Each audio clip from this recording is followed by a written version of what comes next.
This is our water heater video, and this is the service platform that's not in front of our water heater. We're supposed to have a service platform like we have one over here in front of the HVAC indoor air handler.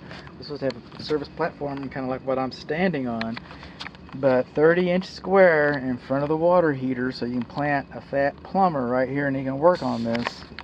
But we do not have our service platform. This is a tankless water heater. We do not have a care and use manual. So I don't have a service platform. I'm just going to kind of go from top to bottom here. Okay, you see this little notch right here? This little doodad? Look that up in your manual. I have the manual posted inside your report in a link. Okay, this is a high efficiency tankless water heater. That's why our exhaust pipe can be plastic. Okay, and it's concentric. It gets the combustible air from one side of this pipe, and then this pipe isn't even latched. Do I make it latch? I can't make it latch. Okay. So this is a high efficiency tankless water heater. It rakes all the heat out of it, so the heat that you paid for goes into the water, and you get that.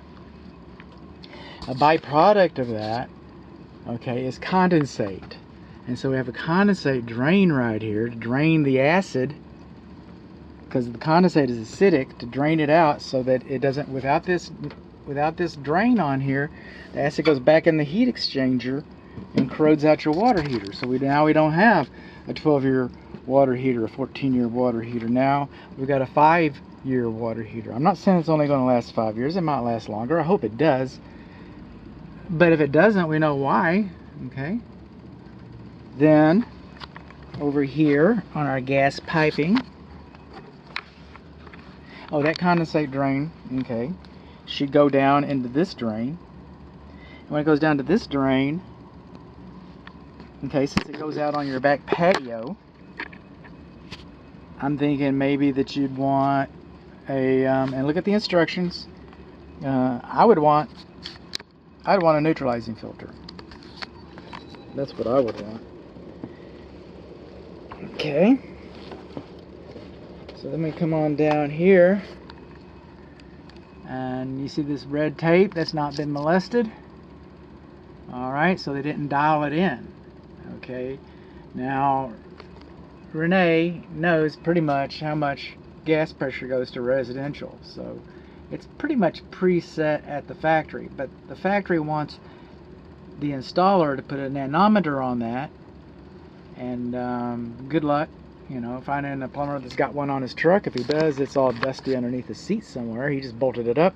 It makes hot water. We're good to go. Let's go to the beer store, Philip. Oh, Doug, you're the fastest guy in the shop. I know. I'm getting a raise next week. So they never bother to dial it in. It doesn't look like. Maybe they did. It looks like it has been molested a little bit. Then they didn't put a cap on it. I'm going to say they didn't do it. If they did it, then they didn't put a cap on it. Yay! Okay. Is that all, bud? No, we don't have a care and use manual. The exhaust isn't properly fastened.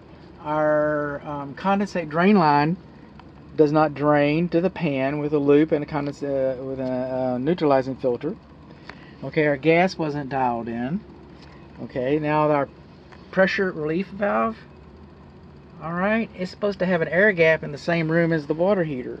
You could have run this pipe down into this pan, and that would have taken, you would only have to take one pipe out. It just makes sense. But that's the cheapest, easiest, best way to do it. Okay. Now, about once a year, and again, I can't tell because this has this been done? So about once a year, you're supposed to clean the screen. You can go on YouTube, tankless water heater, clean my screen. I think I've got a link, maybe, I don't know, I can't remember, inside my inspection report on how to do that.